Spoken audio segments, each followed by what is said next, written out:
वाशीतील APMC धान्य बाजारातील stall धारकांकडून रस्त्यावरच साहित्य विक्रीसाठी ठेवून रस्त्याची अडवणूक केली जात असल्याने ग्राहकांना चालताना मोठी कसरत करावी लागत आहे।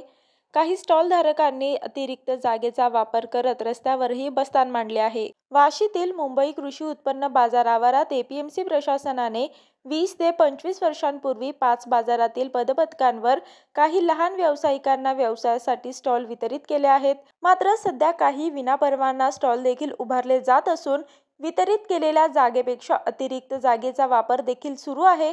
रसवंती गृहात रस्त्यावर टेबल खुर्ची मांडून व्यवसाय सुरू असून खाद्यपदार्थ विक्रेते यांच्याकडून देखील रस्त्यावर साहित्य मांडण्यात येत आहे।